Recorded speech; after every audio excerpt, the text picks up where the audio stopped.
Hello learners, कैसे हैं आप सब लोग। चलिए आपकी पीआईबी ज्ञान की क्लास शुरू करते हैं।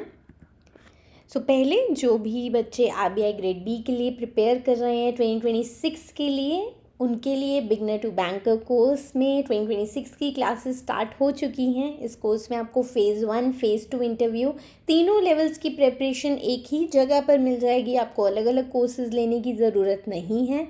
इस कोर्स का लिंक डिस्क्रिप्शन बॉक्स और कमेंट बॉक्स में गिवन है। इवन कि आपको रोड मैप के रूप में एक पीडीएफ भी प्रोवाइड करवाई जाएगी और उस पीडीएफ का लिंक भी आपके डिस्क्रिप्शन बॉक्स और आपके कमेंट बॉक्स में पिन्ड है। चलिए, पहली न्यूज़ है, Lok Sabha speaker to lead Indian parliamentary delegation at the 68th Commonwealth parliamentary conference. ये कॉन्फ्रेंस आपकी ब्रिज टाउन बारबेडोस में हो रही है। तो बेसिकली ये कॉन्फ्रेंस क्या है, ये एनुअल गैदरिंग होती है कॉमनवेल्थ पार्लियामेंट्री एसोसिएशंस की। तो इसमें बेसिकली 180 कंट्रीज़ से नेशनल, स्टेट, प्रोविंशियल, अलग अलग तरह के, यही नहीं है कि सिर्फ नेशनल पार्लियामेंट से ही आएंगे, आपके स्टेट पार्लियामेंट से भी पार्लियामेंट्रियंस जाते हैं इस अटेंड करने के लिए। जो थीम है 68 सीपीसी का, वो है द कॉमनवेल्थ ग्लोबल पार्टनर। और इंडिया से इसमें लोकसभा स्पीकर गए हैं, डिप्यूटी चेयरमैन गए हैं, राज्यसभा के मेंबर्स गए हैं, एमपीज़ गए हैं, एंड इवन कि आपके 24 स्टेट एंड यूटी लेजिस्लेचर के सेक्रेटरीज भी गए हैं। एंड इसमें इंडियन डेलीगेशन ने जाके सिर्फ ये नहीं है कि उन्होंने सीपीसी में ही पार्ट लिया, वर्कशॉप्स भी अटेंड की। कॉमनवेल्थ विमेन पार्लियामेंट्रियंस की भी कॉन्फ्रेंस कंडक्ट होती है, 9th उसका सेशन हुआ, उसमें भी पार्ट लिया। देन CWP की जो स्टीयरिंग कमेटी एंड पैनल है, उसमें भी उन्होंने भाग लिया। एंड CPA की एग्जीक्यूटिव कमेटी में भी रिप्रेजेंटेशन उन्होंने अपनी दी है। तो बेसिकली देखिए, इसमें क्या होता है, इस कॉन्फ्रेंस में आपके जितने भी ऑल ओवर दी वर्ल्ड पार्लियामेंट्रियंस हैं, वो डिस्कस करते हैं कि कैसे बेटर हम कर सकते हैं पॉलिटिकल इश्यूज़ को, पार्लियामेंट्री इश्यूज़ को, सब अपने शेयर करते हैं कि क्या हमने बेटर किया, और देन एक दूसरे के गलतियों से और एक दूसरे के जो उन्होंने अच्छे प्रस्ताव किए उससे सीखते हैं। नेक्स्ट है, coal India's first all women operated central store unit inaugurated at SCCL Korba, Chhattisgarh. तो ये इनॉग्रेट की गई है। बेसिकली ये स्पेयर पार्ट्स की सप्लाई करेगी और ये यूनिट में इन्वेंट्री मैनेज किया जाएगा, और ये पूरी इसमें विमेन ऑफिसर्स रहेंगे और 8 विमेन ऑफिसर्स एंड स्टाफ यहाँ पे एम्प्लॉय हो चुका है। नेक्स्ट है, union home minister, minister of cooperation Shri Amit Shah ji inaugurates country's first cooperative multi feed compressed biogas plant at Kopargaon in Ahilyanagar, Maharashtra. आपको कई बार पूछ लेते हैं लोकेशन वगैरह, तो उसके लिए आप बस लोकेशन यहाँ पे ज़रूर याद कर रख लीजिएगा।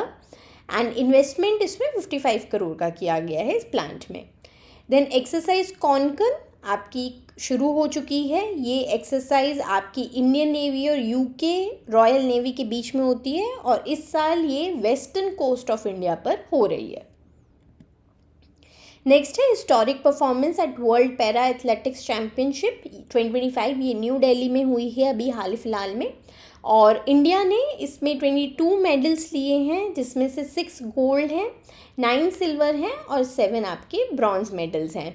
ओवरऑल हम लोग वर्ल्ड में 10th पोजीशन पर हमने ख़त्म किया है इन दिस चैम्पियनशिप। देखिए, जो ये चैम्पियनशिप है, ये फर्स्ट टाइम इंडिया ने होस्ट की थी, तो बहुत इम्पॉर्टेंट एक पॉइंट है कि इंडिया ने होस्ट की, क्योंकि देखिए कहीं ना कहीं हम लोग स्पोर्ट्स सेक्टर में भी वर्ल्ड मैप पर इससे आते हैं। एंड नेक्स्ट है, ICG यानी कि Indian coast guard conducts 10th NATPOLREX 10th and 27th north DCP of Chennai coast. तो ये चेन्नई कोस्ट पर हुआ है। तो ये एक्सरसाइजेस जो 10th है वो national level pollution response exercise होती है, और जो 27th NOS DCP है वो national oil spill disaster contingency plan की एक्सरसाइज होती है। बेसिकली हम प्रिपेयर करते हैं इन एडवांस कि ऐसा कोई इशू अगर आ जाता है तो हमने उसे रिस्पॉन्स कैसे करना है, कैसे जाके आपको डिज़ास्टर रिकवरी करनी है, उसकी मिटिगेशन करनी है। नेक्स्ट है food corporation of India showcases open market sale scheme at world food India 2025। तो वर्ल्ड फूड इंडिया इवेंट आपका हुआ एंड उस पर ओपन मार्केट सेल स्कीम के बारे में सरकार ने बात की। तो स्कीम का हम देख लेते हैं। ये फूड कॉर्पोरेशन ऑफ इंडिया की स्कीम है, जिसमें फूड कॉर्पोरेशन ऑफ इंडिया क्या करता है कि वो ना सरप्लस फूड ग्रेन्स अपने पास उनके पास स्टोर्ड होते हैं, और अगर उन्हें लगता है कि मार्केट में होर्डिंग हो रही है या प्राइसेस बहुत ज़्यादा ऊपर जा रहे हैं क्योंकि सप्लाई कम है और डिमांड ज़्यादा है, हमने ये कॉन्सेप्ट किया हुआ है ना क्लासेस में कि सप्लाई डिमांड कैसे वर्क करते हैं प्राइसेस। तो अगर किसी चीज़ की डिमांड ज़्यादा है, सप्लाई कम है, ऑब्वियसली प्राइसेस ऊपर जाएंगे। तो फूड कॉर्पोरेशन ऑफ इंडिया क्या करती है, अपने बफर में से फूड ग्रेन्स उठा के मार्केट में बेचती है जिससे सप्लाई बढ़ जाए और प्राइसेस जो हैं वो नीचे आ जाएं। तो ये बेसिकली वीट और राइस क्या करती है, from the central pool in the open market at predetermined prices. Objectives क्या हैं स्कीम के, मार्केट प्राइजेस को मॉडरेट करने के लिए किया जाता है असेंशियल फूड ग्रेन्स के। एंड इसकी जो अवेलेबिलिटी है फूड ग्रेन्स की, इसमें ये है कि ऑब्वियसली होर्डिंग ना हो और डायरेक्ट एक्सेस लोगों को खाने, ऑब्वियसली इंपॉर्टेंट फूड ग्रेन्स हैं, और इस स्कीम के अंदर वो एक्सेस स्मॉल बल्क कंज्यूमर सबको मिलता है, vendors, traders, millers, food processors सब इस स्कीम के अंदर उनसे खरीद सकते हैं FCI से। इससे क्या होता है, सरकार अपने बफर्स को भी एफिशिएंटली मैनेज कर सकती है। और ऑब्वियसली देखो क्या होगा, अगर मेरे पास पड़ा है बफर, मैं उसको बेच ही नहीं रही हूँ, ठीक है, तो क्या होगा, वो पड़ा सड़ जाएगा, ख़राब हो जाएगा एक टाइम के बाद। तो इसलिए भी ओपन मार्केट सेल स्कीम सरकार टाइम टू टाइम लाती रहती है, जिससे ऑब्वियसली उनका रोटेशन चलता रहे।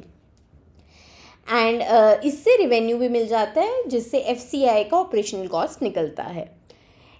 आपके इसमें क्या होता है, सेल जो होती है वो ऑनलाइन ऑक्शंस कंडक्ट होती हैं और उसी के थ्रू इसे बेचा जाता है। बायर्स इसके bulk consumers, traders, millers, state governments भी इवन की रहती हैं। अब हम वर्ल्ड फूड प्रोग्राम 2025 के बारे में भी बात कर लेते हैं। ये एक इंटरनेशनल इवेंट है जिसे ministry of food processing industries ने ऑर्गेनाइज किया था। इसका थीम था ग्लोबल फूड हब को इंडिया को पोजीशन करना कि हम एक ग्लोबल डेस्टिनेशन बन सकते हैं for food processing innovation and investment. ये न्यू दिल्ली में हुआ था, भारत मंडपम में। एंड इसमें 90 कंट्रीज़ ने पार्ट लिया था। 90 कंट्रीज़ से 2000 प्लस एग्जीबिटर्स थे, बहुत स्टेक होल्डर्स थे, तो काफ़ी ये बड़ा इवेंट आपका रहा था। MOUs भी बहुत इसमें उन्होंने साइन किए हैं। And open market sale scheme के साथ साथ FCI ने और भी, जैसे कि प्रोक्योरमेंट, MSP पे, मिनिमम सपोर्ट प्राइस पे, अपनी वेयर हाउसिंग, लॉजिस्टिक्स, हर के बारे में इन लोगों ने बातचीत की है। नेक्स्ट है union environment minister Shri Bhupender Yadav ji presided over wild life week 2023 celebrations, और थीम था इसका human wild life coexistence. तो ये वीक आपका हर साल 2 से 8 अक्टूबर को मनाया जाता है। इसमें उन्होंने 5 नेशनल प्रोजेक्ट्स भी लॉन्च किए हैं, जिसमें है प्रोजेक्ट डॉल्फिन, उसका फेज़ 2 हुआ है।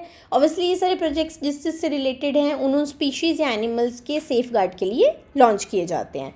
देन प्रोजेक्ट स्लॉथ पियर, प्रोजेक्ट घड़ियाल, centre of excellence for human wild life conflict management भी लॉन्च किया जाएगा, बनाया जाएगा।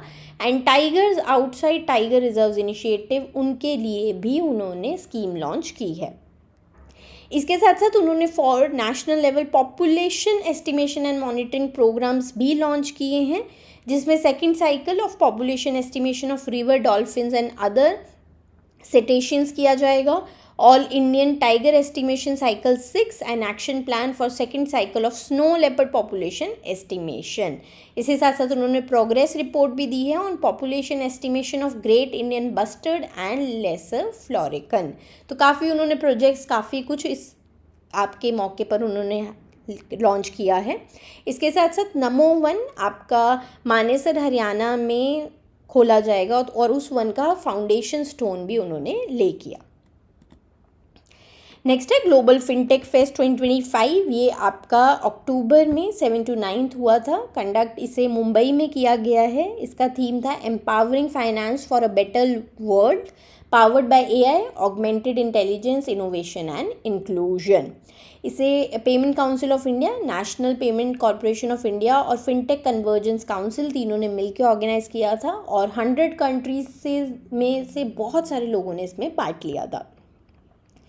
बेसिकली इसमें हाइलाइट्स क्या थे आपके, fintech innovation, digital transformation, sustainable climate finance, risk compliance, काफ़ी जो आपके टॉपिक्स अभी कह सकते हैं ना हम बिल्कुल ऑन फायर टॉपिक्स हैं, जो आज के टाइम में डायनामिक ज़रूरी टॉपिक्स हैं, उन पर इस आपके फेस्ट में बात की गई। नेक्स्ट है NITI Aayog launches 4th edition of trade watch quarterly. तो उन्होंने ये quarter 4th of financial year 24-25 यानी कि जो आपका जनवरी से मार्च 25 का पीरियड रहा है उसके लिए उन्होंने ये लॉन्च की है, जिसमें उन्होंने कहा है कि इंडिया का जो टोटल ट्रेड था उस क्वार्टर के लिए वो $441 बिलियन रहा है और ईयर ऑन ईयर ग्रोथ देखा गया, लेकिन बहुत कम है, वो 2.2% का ग्रोथ देखा गया है। इसमें जो मर्केंडाइज का एक्सपोर्ट है उसमें डिक्लाइन देखा गया है। हम लोग देख भी रहे हैं, देखो अगर आपका एग्ज़ाम आने वाला है, एक बात याद रखना, मर्केंडाइज में हमने देखा था, पिछली रिपोर्ट्स में भी देखा है, हम कहीं ना कहीं नीचे जा रहे हैं। सर्विस एक्सपोर्ट्स हैं जो एक्चुअली में हमारे बूस्ट हो रहे हैं।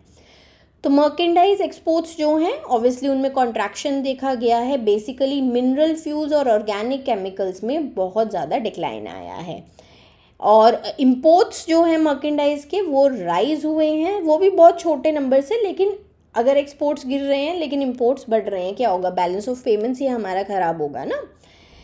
तो किस किस चीज़ों का इंपोर्ट्स ज़्यादा था, न्यूक्लियर रिएक्टर्स का, इलेक्ट्रिकल मशीनरी, इनऑर्गेनिक केमिकल्स का। एंड ग्रोथ ड्राइवर्स क्या रहे हैं इस सेक्टर में, इसमें इलेक्ट्रिकल मशीनरी, फार्मास्यूटिकल और सीरियल्स का जो एक्सपोर्ट है वो उनमें ग्रोथ देखी गई है। देन रीजनल ट्रेड डायनेमिक्स की भी बात कर लेते हैं। तो टॉप एक्सपोर्टिंग मार्केट कौन सी रही है, तो नॉर्थ अमेरिका में सबसे ज़्यादा हमारा एक्सपोर्ट हुआ है, उसमें 25% इंक्रीज़ देखा गया है। इसके साथ European union, gulf cooperation council and Asian markets में भी थोड़ी मॉडरेट ग्रोथ देखी गई है। एंड UAE ने रशिया को बीट कर दिया है और इंडिया का सेकेंड लार्जेस्ट सप्लायर बन गया है एंड बेसिकली गोल्ड इंपोर्ट्स के सर्ज होने की वजह से। देन स्पेशल सेक्टोरल फोकस देख लेते हैं कि सेक्टर्स कौन कौन से हैं। तो ग्लोबली हमारे जिन सेक्टर्स में हमने बहुत ग्रोथ देखी है, आपका ओवरऑल शेयर ग्लोबली $296 बिलियन का है, यानी कि अगर मैं ग्लोबली देखूँ ना तो 1.8% का मार्केट इंडिया का है।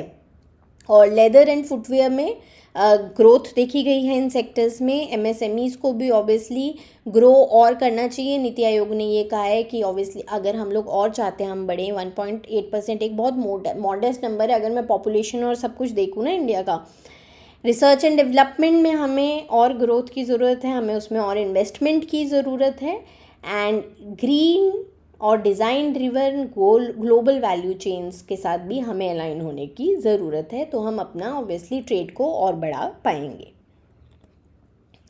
नेक्स्ट है ministry of coal conducts a stakeholder consultation on CSR framework on Indian coal companies.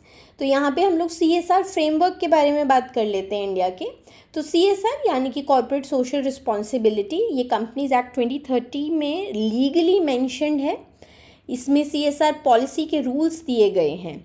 तो वो रूल्स क्या हैं कि जो भी एलिजिबल कंपनीज़ हैं इस एक्ट के अंतर्गत उन्हें CSR यानी कि कॉर्पोरेट सोशल रिस्पॉन्सिबिलिटी में इन्वेस्टमेंट करनी होती है।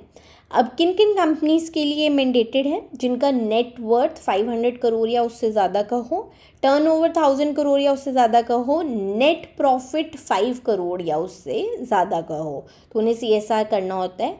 CSR के लिए जो भी एलिजिबल है, अगर ऊपर वाले वो आते हैं प्रोविजंस में, तो उन्हें एटलीस्ट मतलब कम से कम 2% of its average net profit during 3 immediately preceding financial year, यानी कि पिछले 3 साल में जिनमें भी मुझे प्रॉफिट्स हुए हैं उसका एवरेज निकाल के 3 साल का, उसका एटलीस्ट 2% मुझे CSR एक्टिविटीज़ में डालना है। अब इसके लिए आपको गवर्नेंस स्ट्रक्चर भी पूरा बनाना होता है अपनी ऑर्गेनाइजेशन में, अपने फर्म में। CSR कमेटी बनती है एक, और इसे बोर्ड ऑफ डायरेक्टर्स बनाते हैं कंपनी के। इस कमेटी का रोल क्या होगा, उनको फॉर्मुलेट करनी है CSR पॉलिसी उस ऑर्गेनाइजेशन के लिए और रिकमेंड भी करने हैं projects and activities for the same. Permitted activities schedule 7 में दी हुई हैं। एंड परमिटेड एक्टिविटीज़ क्या आती हैं इसमें, आपने भूख, पॉवर्टी, मैल न्यूट्रिशन को ख़त्म करने के लिए कोई प्रोग्राम किया, कोई एक्टिविटीज़ की, इनिशिएटिव शुरू किया, एजुकेशन को प्रमोट करने के लिए, environmental sustainability, national heritage, art culture को प्रोटेक्ट करने के लिए, आर्म फोर्सेस वेटरन्स के लिए या फिर रूरल स्पोर्ट्स के लिए। नेक्स्ट है tries draft telecommunication broadcasting and cable services interconnection addressable system 7th amendment regulations 2025। तो ये अमेंडमेंट अभी ये ड्राफ्ट है, इसे लागू वो April 1, 2026 से करेंगे। ड्राफ्ट देखो जब भी निकालती है ना कोई भी डिपार्टमेंट, कोई भी ऑर्गेनाइजेशन, तो बेसिकली वो निकालते हैं कि पब्लिक इस पर अपने कमेंट्स दे सके, हम इम्प्रूवमेंट कर सकते हैं, और जब पूरी इम्प्रूवमेंट सब सजेशंस वो ले लेते हैं फिर वो फाइनल पॉलिसी निकालते हैं। तो ये अभी रेगुलेशंस उन्होंने ड्राफ्ट निकाली हैं। इसके हाइलाइट्स क्या हैं, that they have shifted to financial year audit. तो पहले क्या था, उनका अलग चलता था ईयर, लेकिन अब वो फाइनेंशियल ईयर से अलाइन करेंगे अपने ईयर को, यानी कि अप्रैल टू मार्च ही चलेंगे। Then mandatory and empanelled auditors को लेकर भी इस में उन्होंने चेंजेस किए हैं रेगुलेशंस को, कि ऑडिट्स जो हैं वो कंडक्ट होंगी by government owned messrs broadcast engineering consultants India limited और बाय अदर ऑडिटर्स जो एम्पैनल करेगी ट्राई, जिससे क्या हो ऑडिट प्रोसेस बिल्कुल ही न्यूट्रल हो जाए। देन ब्रॉडकास्टर ओवरसाइट, सो डिस्ट्रीब्यूटर्स, जो भी डिस्ट्रीब्यूटर्स हैं वो एटलीस्ट उनको 30 डेज का एडवांस नोटिस देना है to broadcasters regarding the audit schedule and the name of the appointed auditor. तो आप बेसिकली देखोगे इसमें ऑडिट से ही रिलेटेड आपकी सारे चेंजेस आए हैं। एंड स्मॉल ऑपरेटर्स के रिलीफ है कि जिसमें 30,000 या उससे कम एक्टिव सब्सक्राइबर्स हैं, जिन भी डिस्ट्रीब्यूटर्स के pass on the last day of preceding financial year उनको ये एनुअल ऑडिट करवाने की ज़रूरत नहीं है, वो लोग एग्जेम्प्टेड हैं। और अगर कोई भी ऑडिट रिपोर्ट में दिक्कत आती है और आप डिस्ट्रीब्यूटर्स को लगता है कि नहीं सही रिपोर्ट है, तो डिस्प्यूट रेजोल्यूशन मैकेनिज्म भी इसमें प्रॉपरली बनाया गया है। नेक्स्ट है prudent and clear exercise of powers with clarity under section 69A and 79(3)B essential for effective implementation of IT act. और ये श्री S कृष्णन जी ने कहा है, जो सेक्रेटरी हैं हमारी MeitY के, सो ministry of electronics and information technology. तो यहाँ पे हम लोग दो सेक्शंस के बारे में बात हो रही है उसके बारे में जान लेते हैं, उनके प्रोविजंस देख लेते हैं। पहले जो आपका सेक्शन 69A है IT एक्ट का, उसमें क्या होता है कि आप कोई भी ऑनलाइन कहीं पे भी किसी भी कंटेंट को ब्लॉक करवा सकती है सरकार। तो सेंट्रल गवर्नमेंट इसमें क्या कर सकती है, सेक्शन के अंदर वो डायरेक्शंस इशू कर सकती है कि कोई भी कंटेंट को पब्लिक एक्सेस के लिए आप बंद कर दीजिए। ये कौन सा कंटेंट हो सकता है, ऑब्वियसली हमारी सॉवरेनिटी या इंटीग्रिटी ऑफ इंडिया को हार्म कर रहा है, डिफेंस ऑफ इंडिया, सिक्योरिटी हमारी उससे हैम्पर हो सकती है, friendly relation with foreign states, public order के चलते, या फिर preventing incitement to the commission of any cognizable offence. तो ये अगर उनको लगता है कि कोई भी कंटेंट इन सब चीज़ों को हैम्पर कर सकता है तो वो उसे ब्लॉक करवा सकते हैं। प्रोसीजर क्या होता है, ब्लॉकिंग उनको ऑर्डर देने होते हैं as per information technology procedure and safeguards for blocking of access of information by public rules 2009 में ये रूल्स आए थे, और तब उसके अंतर्गत उन्हें प्रॉपरली बताना होता है जिस भी ऑर्गेनाइजेशन से जहाँ से भी उन्हें वो ब्लॉक करवानी है। और अगर नॉन कॉम्प्लाई करता है कोई भी ऑनलाइन प्लेटफॉर्म तो उससे क्या होगा, उनको इम्प्रिजनमेंट हो सकती है up to 7 years and a fine. तो सेकंड सेक्शन जो कि आपका सेक्शन 79(3)B है, जिसमें इंटरमीडियरी की लाइबिलिटी बताई गई है।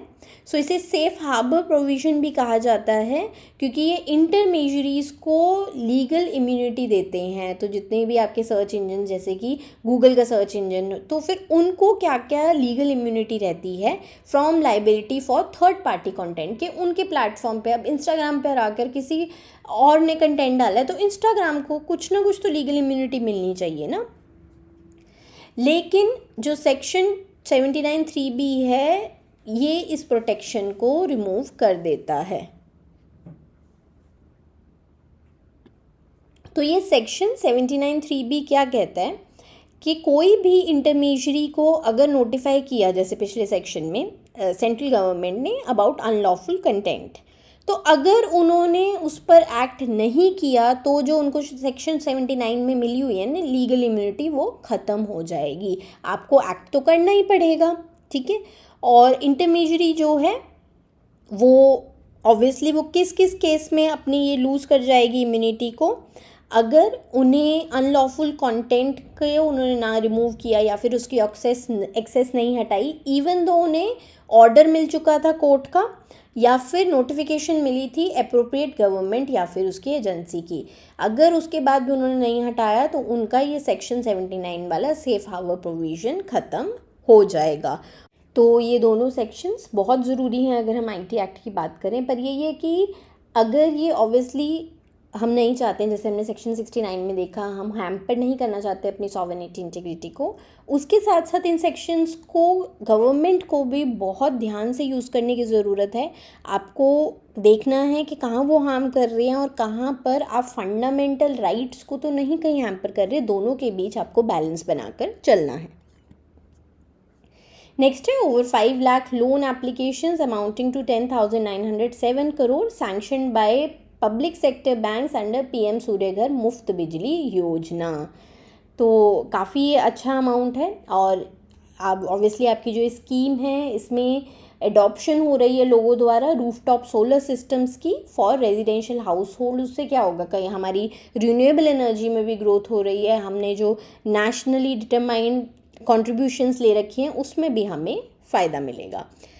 तो स्कीम के बारे में बात कर लेते हैं। स्कीम का गोल है to empower households with clean and affordable solar energy और टारगेट है इनका to light up 1 crore households by providing up to 300 units of free electricity per month. तो ये सोलर एनर्जी के थ्रू करेंगे वो। एंड इसमें क्या होता है, पीएसपीज जो हैं वहाँ पर कोई भी अगर आपको भी जाना है आप भी जा सकते हैं पीएसबी किसी भी पब्लिक सेक्टर बैंक में, वहाँ जाके आप लोन ले सकते हैं। वो आपके आके चेक करते हैं कि कहाँ पर आपके सोलर पैनल्स लगेंगे, तो अपना पूरा प्रोसीजर फॉलो करते हैं और आपको कोलेटरल फ्री अफोर्डेबल लोन्स भी प्रोवाइड करते हैं up to a certain limit. जो लोन्स हैं वो सरकार के जन समर्थ पोर्टल पर आप अप्लाई कर सकते हैं एंड आप अप्लाई करेंगे, पूरी बिल्कुल end to end seamless process है। आपको ही सारे कॉल्स आ जाते हैं, आपकी पूरी वो लोग फिजिबिलिटी भी घर आकर ही चेक कर जाते हैं। स्कीम के बेनिफिट्स क्या हैं, कोलेटरल फ्री लोन्स मिल जाते हैं अप टू 2 लाख रुपीज़, अगर उससे ऊपर रहना है तो कोलेटरल रहता है। एंड इंटरेस्ट रेट्स बहुत ही इसके कंपैरेटिवली लो हैं अगर हम बाकी लोन्स की बात करें, और टेन्योर आपको लंबा मिल जाता है रीपेमेंट करने के लिए। 6 महीने का मॉरेटोरियम में, मतलब कि आपको जैसे इंस्टॉल होगा 6 महीने तक कुछ भी पेमेंट नहीं करनी होती है।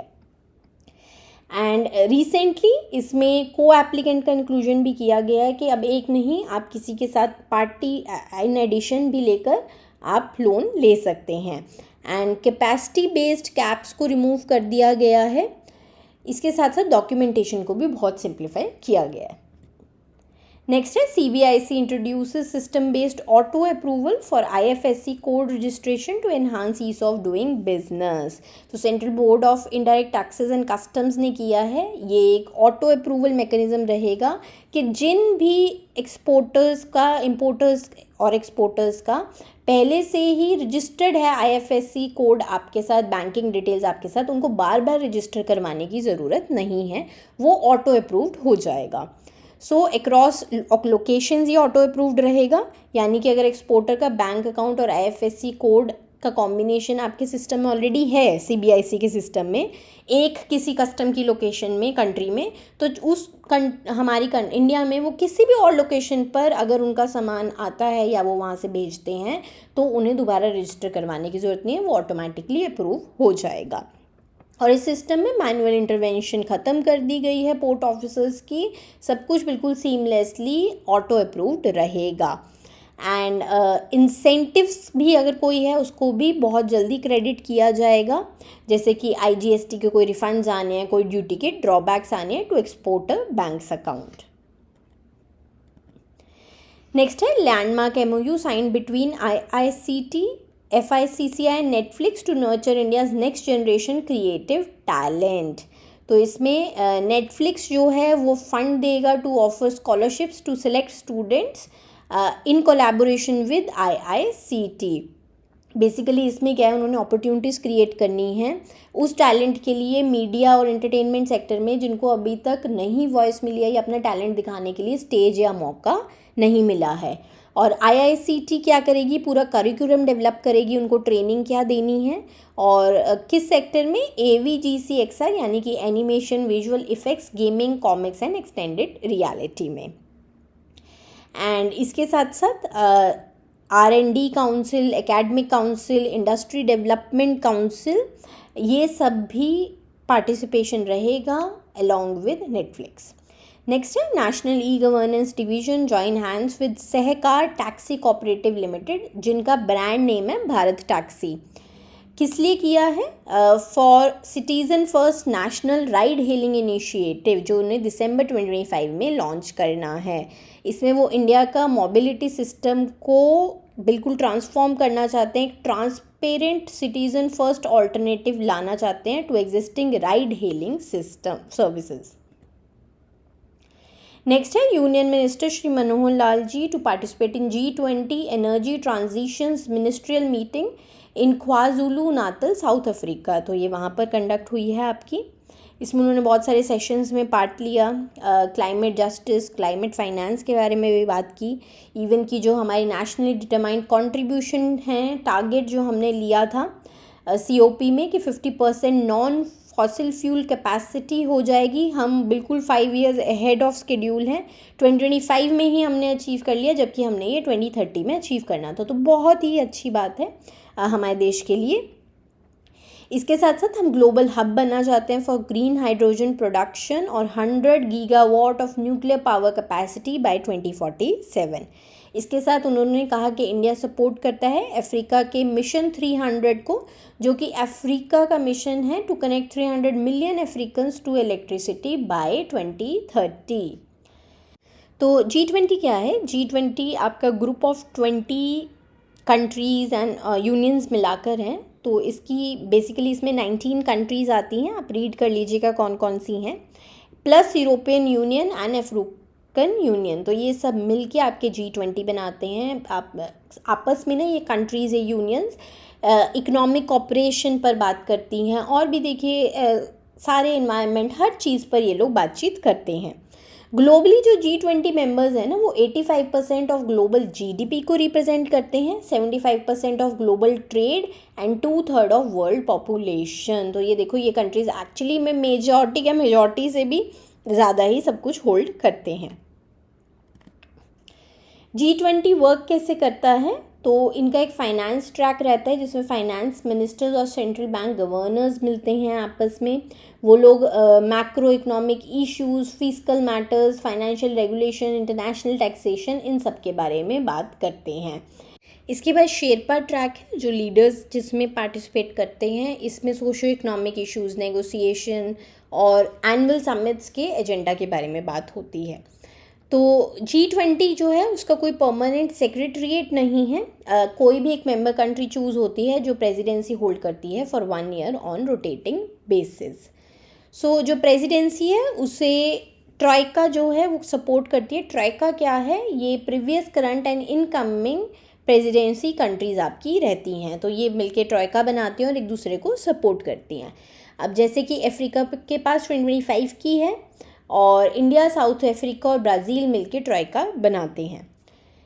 एंड इसके साथ साथ ये नॉन गवर्नमेंटल पार्टिसिपेंट्स भी इसमें रहते हैं, जैसे कि सिविल सोसाइटीज़ के, थिंक टैंक्स, बिजनेसेस, वो भी इसमें पार्ट लेते हैं। Then world cerebral palsy day, तो ये हर साल अक्टूबर 6 को मनाया जाता है। 2012 से शुरू किया गया था इसे। Cerebral palsy alliance Australia, United cerebral palsy USA ने मिलकर इस डे को फाउंड किया था। एंड बेसिकली इसमें जो भी चिल्ड्रन या एडल्ट्स जिन्हें भी सीपी है उनके क्या राइट्स हैं, अपॉर्चुनिटीज़ हैं, क्या क्या उनके बारे में अवेयर करना, उनको क्या क्या एक्सेस देनी चाहिए, उस सब के बारे में अवेयर करने के लिए ये दिन बनाया गया था। एंड ये सबसे common life long physical disability है जो वर्ल्ड में देखी जाती है, और 17 to 50 million people globally estimated हैं जिन्हें ये डिसेबिलिटी है।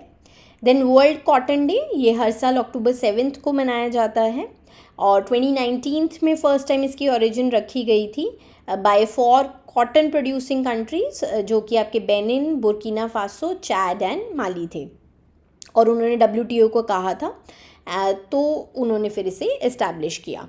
थीम क्या है 2025 के लिए? The fabric of our lives.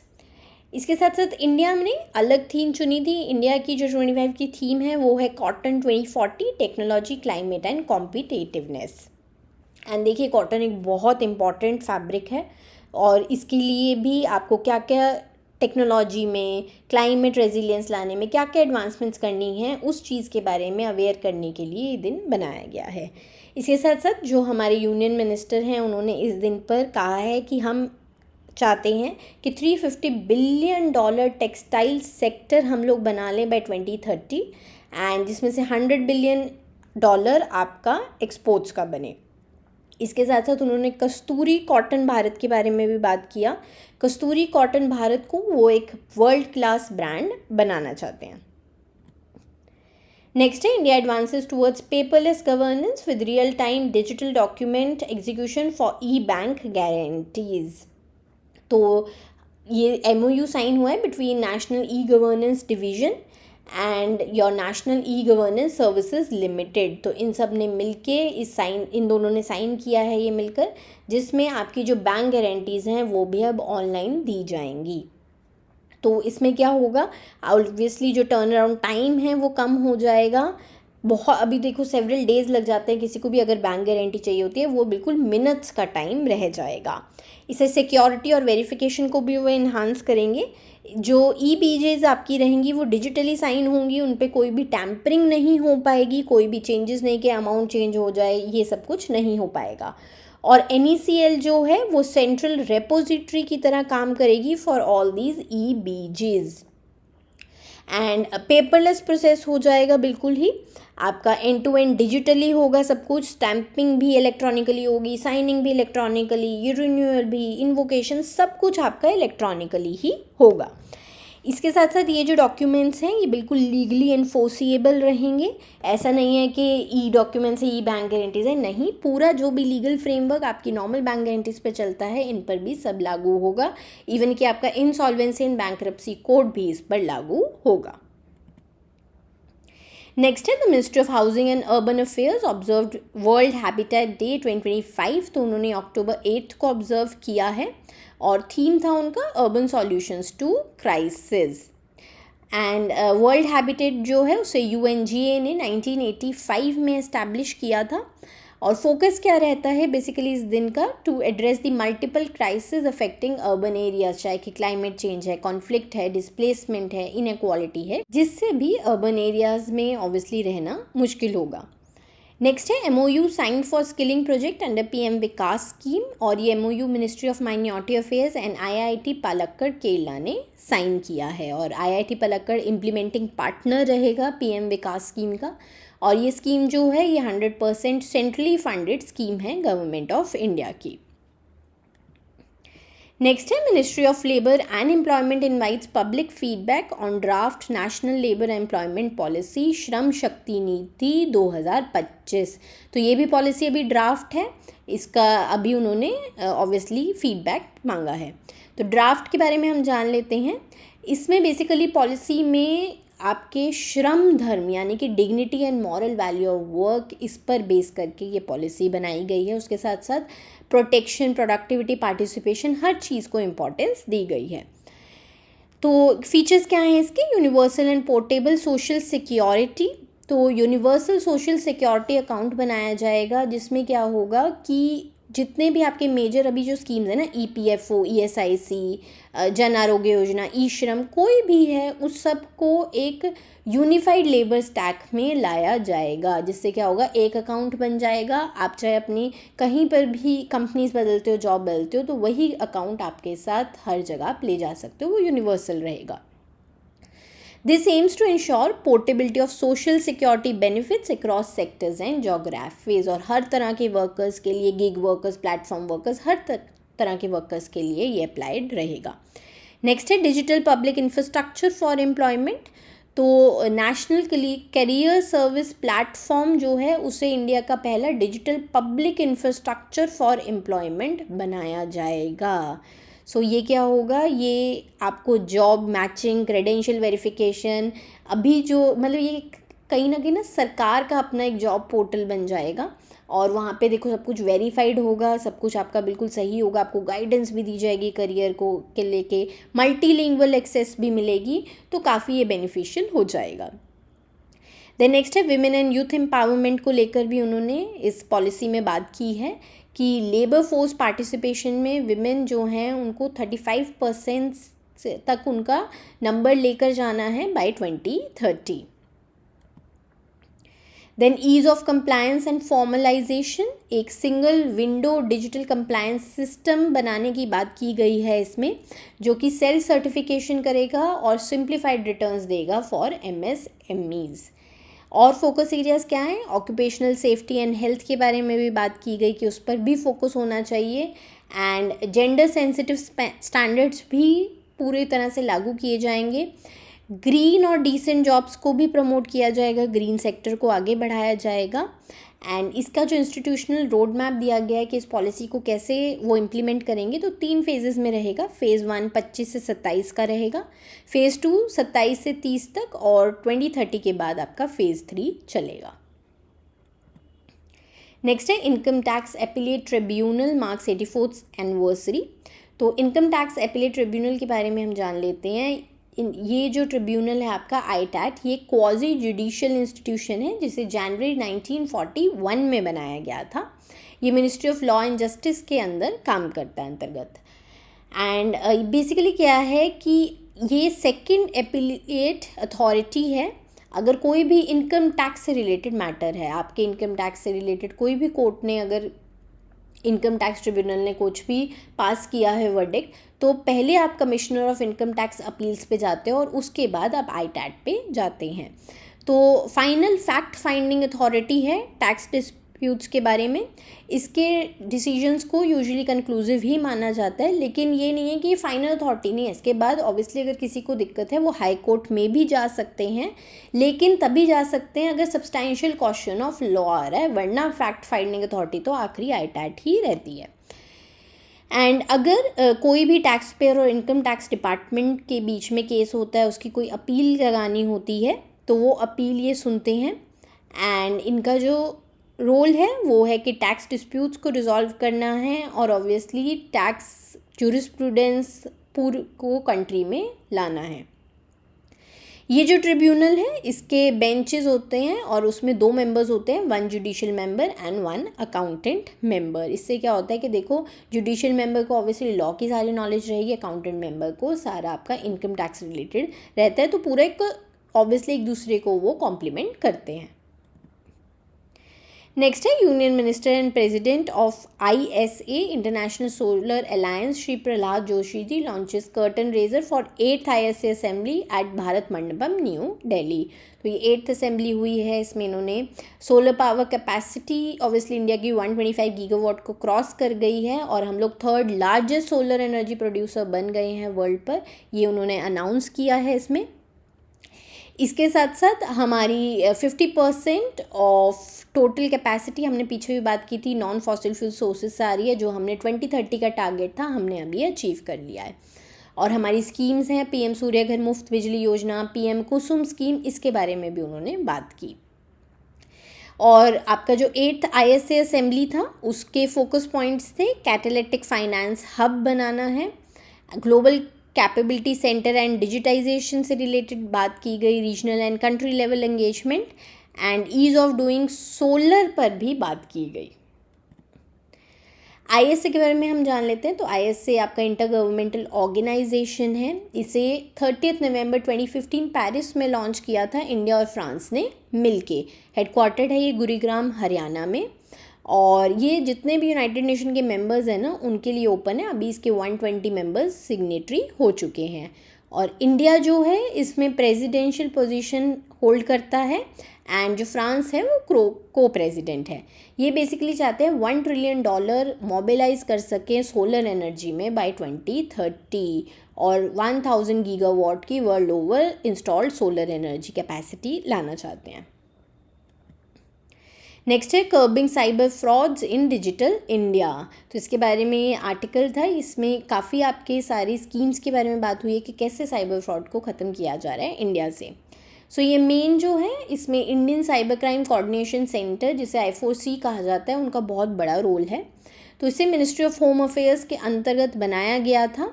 And then आपका national cyber crime reporting portal है, जो एक ऑनलाइन प्लेटफॉर्म है जहाँ पर कोई भी अगर इशू होता है साइबर क्राइम रिलेटेड आप रिपोर्ट कर सकते हैं। Then citizen financial cyber fraud reporting and management system है, जिसे I4C ने डिज़ाइन किया है for immediate reporting of financial frauds. Then cyber fraud mitigation centre बनाया गया है, जॉइंट साइबर कोऑर्डिनेशन टीम्स हैं, समन वाया प्लेटफॉर्म है जो कि एक joint cyber crime investigation facilitation system है, एंड इसके साथ साथ सहयोग पोर्टल भी है। तो ये सारे आपके इनिशिएटिव्स हैं, इंस्टीट्यूशंस बनाए गए हैं, पोर्टल्स बनाए गए हैं, जिससे साइबर क्राइम्स को या साइबर फ्रॉड्स को वो कम कर सकें। इसके साथ साथ टेक्नोलॉजिकल और इन्फोर्समेंट मेजर्स क्या लिए गए हैं। फ्रॉडुलेंट कनेक्शंस को ब्लॉक किया जाता है एक्टिवली। देखिए हमने पीछे भी बात की थी कि FIUIND के साथ भी MOU करते हैं, डिफरेंट ऑर्गेनाइजेशंस के साथ MOUs हो रहे हैं, जिससे फ़ोन नंबर्स तक को ब्लॉक किया जाता है अगर उनसे उन्हें लगता है कि बैंक के साथ उन्होंने APIs बैंक्स और ऑर्गेनाइजेशंस के बीच में आए हैं, जिससे फ़ोन नंबर्स को रिपोर्ट किया जा सके कौन फ़ोन नंबर्स से ये स्कैम्स हैं, ये फाइनेंशियल फ्रॉड्स कर सकते हैं। Then digital intelligence platform and financial fraud risk indicator भी लॉन्च किया गया है।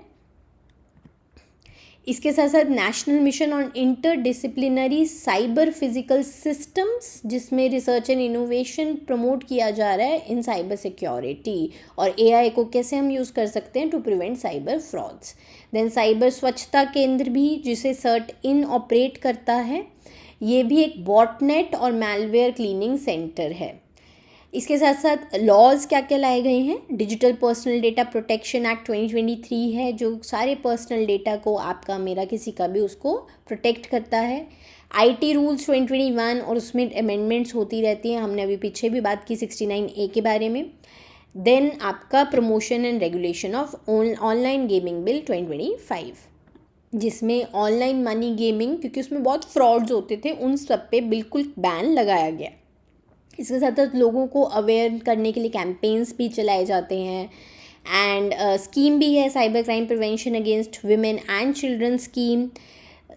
आपके साइड ट्रेन पोर्टल्स भी हैं, साइबर क्राइसिस मैनेजमेंट प्लान भी हैं। तो इसलिए देखिए बहुत सरकार काम कर रही है साइबर फ्रॉड, साइबर क्राइम्स को ख़त्म करने के लिए, क्योंकि देखो जैसे आगे आगे AI आ रहा है, डिजिटलाइजेशन इतनी ज़्यादा हो रही है, आपके क्राइम्स कहीं ना कहीं साइबर ऑनलाइन इतने ज़्यादा हो चुके हैं ना, इतना ज़्यादा बढ़ चुका है, और ये गोइंग फॉरवर्ड बढ़ेंगे ही, क्योंकि AI में और एडवांसमेंट्स हो रही है, हर चीज़ हो रही है।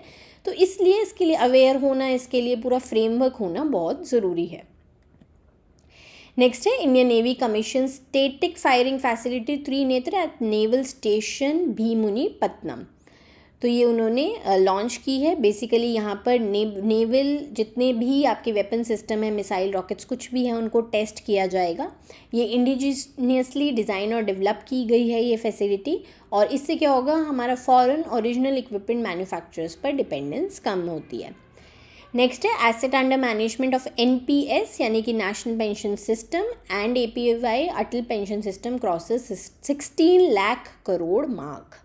तो एसेट अंडर मैनेजमेंट क्या होते हैं, जो भी करंट मार्केट वैल्यू होता है ना, जितनी भी स्कीम के अंदर इन्वेस्टमेंट्स हुई है ना, उसमें जिसमें भी उन्होंने होल्ड किए हुए हैं, जिन भी स्टॉक्स में किसी भी कंपनी के, अगर वो HDFC के उसमें लगा हुआ है पेंशन फंड में, SBI के पेंशन फंड में है, तो सब कुछ टोटल मिला के उसका जो आज का करंट मार्केट वैल्यू होता है ना, वो आपका एसेट्स अंडर मैनेजमेंट होता है।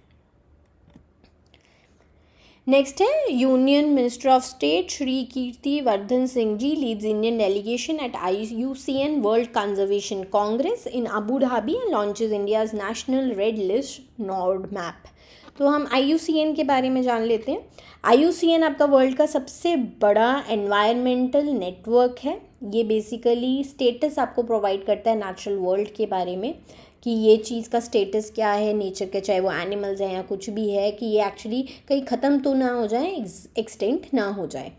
इसे 5 अक्टूबर 1948 में बनाया गया था इन फॉन्टेनब्लो फ्रांस में। ये इसमें बेसिकली गवर्नमेंट एजेंसीज़ के साथ साथ सिविल सोसाइटी ऑर्गेनाइजेशंस भी मेंबर्स होती हैं। और जो है ये UN का ऑब्जर्वर स्टेटस भी मिला हुआ है IUCN को। और इसके साथ साथ काफ़ी सारे आपके इंटरनेशनल कन्वेंशंस हैं, साइट्स हो गया, रामसर कन्वेंशन हो गया, उसको भी एक्सपर्ट एडवाइस IUCN देता है। तो IUCN की ना कुछ लिस्ट होती हैं जो वो निकालता है, और ये लिस्ट हैं बेसिकली सबसे पहली IUCN red list of threatened species. तो जितने भी आपके स्पीशीज़ हैं जो लुप्त हो सकते हैं, एक्सटिंक्ट हो सकते हैं, उनको बचाने के लिए, उनको कंजर्व करने के लिए निकालते हैं। एंड इसमें एनिमल, आपके फंगस, प्लांट स्पीशीज़ हर तरह का होते हैं। तो इसमें 9 कैटेगरीज होते हैं आपकी, not evaluated, data deficient, least concern, near threatened, vulnerable जो बहुत हाई रिस्क पे हैं, एंडेंजर्ड उस बहुत very high risk, critically endangered, extinct in the wild के वाइल्ड में तो ख़त्म ही हो चुके हैं, और एक्सटिंक्ट जो बिल्कुल ही ख़त्म हो चुका है, लास्ट इंडिविजुअल भी जिसका डेथ हो चुकी है। तो बेसिकली ना इसमें कहा जाता है जो आपके क्रिटिकल, एंडेंजर्ड और वल्नरेबल है ना, इन तीनों को थ्रेटन्ड माना जाता है। इन तीनों को, अब देखो एक्सटिंक्ट जो हो गए उनको तो हम वापस नहीं ला सकते, पर जो अभी थ्रेटन्ड में है उनको तो हम बचा सके। इसके साथ साथ वो IUCN red list of ecosystems भी निकालता है, IUCN green status of species के जो एक्चुअली में रिकवरी स्टेटस में आ गई हैं, एंड की बायोडाइवर्सिटी एरियाज़, ये सब भी वो बताते हैं। नेक्स्ट है distribution of sanitation Kitts and Ayushman cards under नमस्ते स्कीम। तो नमस्ते स्कीम आपकी एक सेंट्रल सेक्टर स्कीम है जो ministry of social justice and empowerment और ministry of housing and urban affairs ने मिलके लॉन्च की है और इम्प्लीमेंट कर रहा है इसे नेशनल सफाई कर्मचारी फाइनेंस एंड डेवलपमेंट कॉरपोरेशन। और ये स्कीम आपकी 23-24 से 25-26 3 साल के लिए लॉन्च की गई थी। इसके ऑब्जेक्टिव्स हैं सैनिटेशन वर्क में ज़ीरो फेटेलिटीज़ लाना, direct contact of sanitation workers with human faecal matter उसको एलिमिनेट करना, एंड जो भी बेसिकली सैनिटेशन वर्कर्स पर है कि जो सैनिटेशन वर्क है वो स्किल्ड वर्कर्स करें, and formalising and institutionalising sewer and septic tank workers and waste pickers. Components क्या हैं स्कीम के, तो पूरी डिजिटल प्रोफाइलिंग की जाएगी जितने भी आपके sewer and septic tank workers हैं थ्रू अ मोबाइल ऐप। उनकी सेफ्टी पर ध्यान देना, उनको PPE किट्स, उनको सेफ्टी डिवाइसेस देना, उनकी प्रॉपर्ली ट्रेनिंग करना, उनका हेल्थ इंश्योरेंस भी आयुष्मान भारत आपका प्रधानमंत्री जन आरोग्य योजना उसके भी उनको उस कवरेज में लाना है, उन वर्कर्स को, उनकी फैमिलीज़ को आइडेंटिफाई करके। देन इंस्टीट्यूशनल सपोर्ट भी रहेगा, इमरजेंसी रिस्पॉन्स सैनिटेशन यूनिट्स बनाए जाएंगे कि अगर कोई भी हैज़ार्डस एलिमेंट्स में आके उनको क्लीनिंग ऑपरेशंस करने पड़े, और इसके साथ साथ उन्हें अवेयरनेस भी प्रोवाइड की जाएगी ऑन सेफ्टी। नेक्स्ट है ministry of textile notifies major amendments in PLI scheme for textile to boost man made fibre and technical textile sectors. तो उन्होंने क्या क्या अमेंडमेंट्स की हैं PLI स्कीम में, तो मिनिमम इन्वेस्टमेंट थ्रेशहोल्ड जो है पार्ट 1 के लिए वो पहले 300 करोड़ था, अब रिवाइज्ड प्रोविज़न जो आपका 1 अगस्त 2025 से हो चुका है फॉर न्यू एप्लीकेंट्स वो 150 करोड़ रुपीज़ हो चुका है। तो अब इससे क्या है कि पहले ना जिनको भी ये मिलता था उनको 300 करोड़ रुपीज़ इन्वेस्ट करने पड़ते थे, अब सिर्फ वो 150 करोड़ भी इन्वेस्ट करके वो एंट्री कर सकते हैं।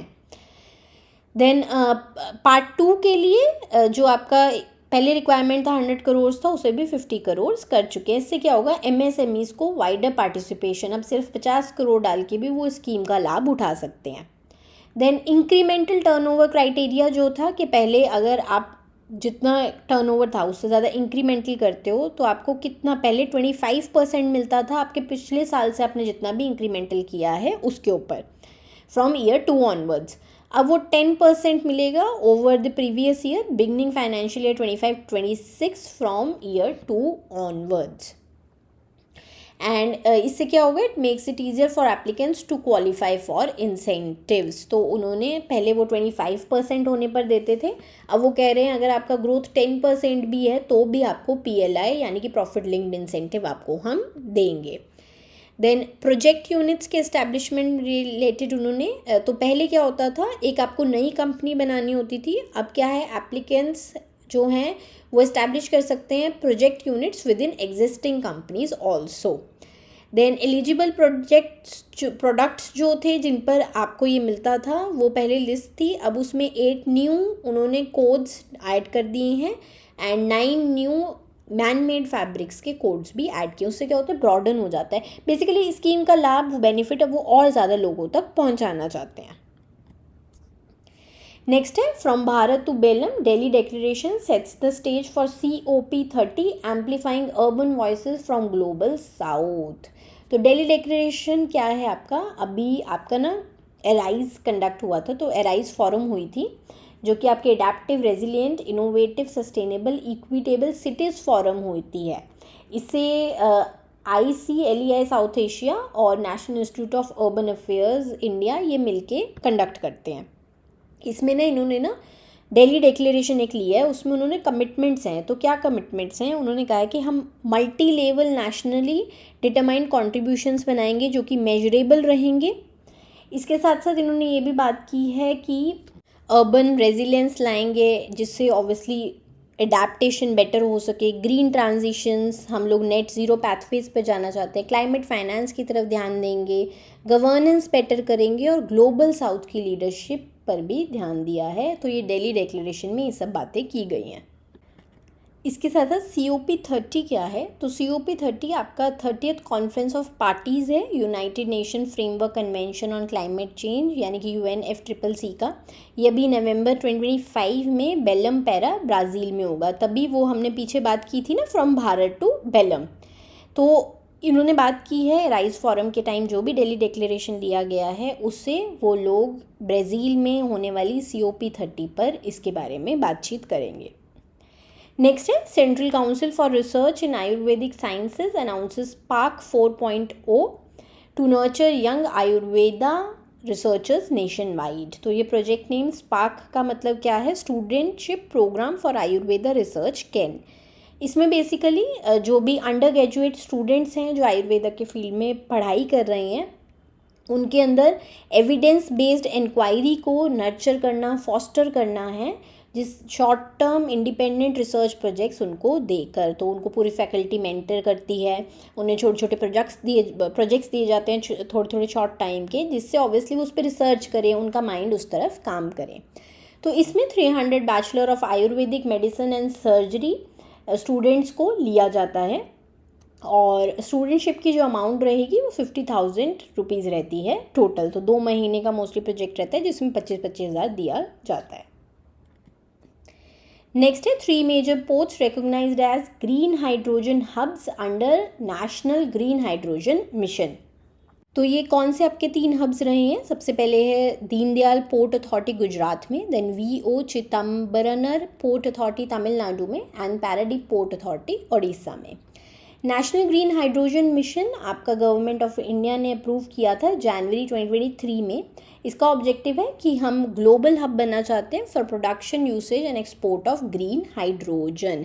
ग्रीन हाइड्रोजन आपकी वाटर को इलेक्ट्रोलाइज करके बनाई जाती है using electricity generated from renewable energy sources. इसका जो आउटले है आपका मिशन का वो 19,744 करोड़ रुपीज़ है, अप टू 2930 का तक टाइम पीरियड के लिए लिया गया है। एंड इसमें बेसिकली साइट प्रोग्राम बहुत ज़रूरी है which is strategic interventions for green hydrogen transition. और इसका फोकस क्या है साइट प्रोग्राम का, बेसिकली फाइनेंशियल इंसेंटिव्स दिए जाते हैं for domestic manufacturing of electrolysers and for production of green hydrogen. इसके साथ साथ साइट प्रोग्राम के साथ साथ इस मिशन में pilot projects, research and development, इस पर भी काम किया जाता है। टारगेट्स क्या हैं 2030 तक इस मिशन के कि 5 million metric ton of green hydrogen का प्रोडक्शन कैपेसिटी पर एनम हमें इंस्टॉल करना है। 125 गीगावाट का रिन्यूएबल एनर्जी कैपेसिटी एडिशन लाना है। 8 लाख करोड़ रुपीस इन्वेस्टमेंट्स में अट्रैक्ट करना है and 50 million metric ton of emissions हमें रिड्यूस करनी है, ग्रीन हाउस गैस एमिशंस। इसके साथ साथ फॉसिल फ्यूल का इंपोर्ट भी रिड्यूस करना है बाय 1 लाख करोड़ रुपीस। तो ये सब इस मिशन के एम्स और काफ़ी अच्छे एम्स हैं। देखो एनवायरनमेंट की तरफ ना इतना काम हो रहा है, अगर मैं कहूँ ना एनवायरनमेंट, दूसरा डिजिटल साइबर, ये दोनों इतने इम्पॉर्टेंट हॉट टॉपिक्स हैं ना इस टाइम पे, इससे रिलेटेड आपको एग्ज़ाम में भी क्वेश्चन आने के चांसेस बहुत रहते हैं। Then next और लास्ट न्यूज़ है, the prime minister Shri Narendra Modi ji launch 2 major schemes in agriculture sector with combined outlay of 35,440 crore at the Indian agriculture research institute in new Delhi. तो ये दोनों स्कीम्स वैसे हम बात कर चुके हैं, आपके बजट में भी गिवन थी, पर इन्हें फॉर्मली लॉन्च किया गया है। तो पहली है प्रधानमंत्री धन धान्य कृषि योजना, जिसका आउटले 24,000 करोड़ रुपीज़ है। बेसिकली इसमें 100 एग्रीकल्चर डिस्ट्रिक्ट सेलेक्ट किए जाएंगे, पैरामीटर्स रहेंगे जिनकी लो प्रोडक्टिविटी है, मॉडरेट क्रॉप इंटेंसिटी है, मतलब जिनको क्रेडिट कम मिले, जहाँ पे अभी तक पूरी तरह से बेनिफिट्स नहीं पहुँच पाए हैं। तो वहाँ पर क्या किया जाएगा, आपकी स्कीम्स, जितनी भी स्कीम्स हैं ना, आपकी जितनी भी मिनिस्ट्रीज़ और डिपार्टमेंट की एग्रीकल्चर रिलेटेड, इसमें बेसिकली 36 सब स्कीम्स ली गई हैं 11 मिनिस्ट्रीज़ और डिपार्टमेंट्स की, जैसे कि पर ड्रॉप मोर क्रॉप इरिगेशन की होगी, ऑयल सीड्स मिशन, जो भी इम्पॉर्टेंट है उसका एक अम्ब्रेला प्रोग्राम बना दिया गया है। तो सारी स्कीम्स अब इसके अंदर समा दी गई हैं और इन 100 एग्रीकल्चर डिस्ट्रिक्ट्स में उन स्कीम्स की अवेयरनेस दी जाएगी, उन स्कीम्स को लागू किया जाएगा और लोगों की मदद की जाएगी। बेसिकली जो इंस्पिरेशनल डिस्ट्रिक्ट्स प्रोग्राम है, वहाँ से इंस्पिरेशन मिली है इस योजना के लिए और उसी के मॉडल पर ये काम करेगा। देन नेक्स्ट है आपका मिशन फॉर आत्मनिर्भरता इन पल्सेस, दलहान आत्मनिर्भरता मिशन। तो इसको ये 11,440 करोड़ रुपए एलोकेट इसको किए गए हैं। इसके अंतर्गत इंडिया को हम सेल्फ सफिशिएंट यानी कि आत्मनिर्भर बनाना चाहते हैं पल्सेस के प्रोडक्शन में। इसका इम्प्लीमेंटेशन पीरियड 6 ईयर्स का रहेगा, अभी जो राबी सीज़न आएगा उससे 2030-31 तक का। एंड इसमें पल्सेस कल्टीवेशन में हम जो एरिया है उसको 35 लाख हेक्टेयर से बढ़ाना चाहते हैं और जो की पल्सेस हैं हमारे, जैसे कि तूर दाल, उड़द, मसूर, इन सब की हम बढ़ाना चाहते हैं प्रोडक्शन को। सो बैंकर्स यूनिवर्सिटी का बिगनर टू बैंकर कोर्स, अगर आप 2026 के लिए प्रिपरेशन स्टार्ट कर रहे हैं तो क्लासेस शुरू हो चुकी है, आप ज्वाइन कीजिए, आप अपनी तैयारी आज से ही शुरू कीजिए। इस कोर्स में आपको फ़ेज़ 1, फ़ेज़ 2 इंटरव्यू, सारे लेवल्स की प्रिपरेशन मिल जाएगी, सारे सब्जेक्ट्स आप प्रिपेयर कर सकते हैं। आप इसको ज्वाइन करने का लिंक आपके डिस्क्रिप्शन बॉक्स, आपके कमेंट बॉक्स में पिन है। इसके साथ साथ आप रोड मैप भी ले सकते हैं, आपके लिए हमने पूरा रोड मैप तैयार किया है फॉर 2026 और उस रोड मैप को की भी PDF हमने आपके लिए लिंक कमेंट बॉक्स और डिस्क्रिप्शन बॉक्स में पिन कर दिया है।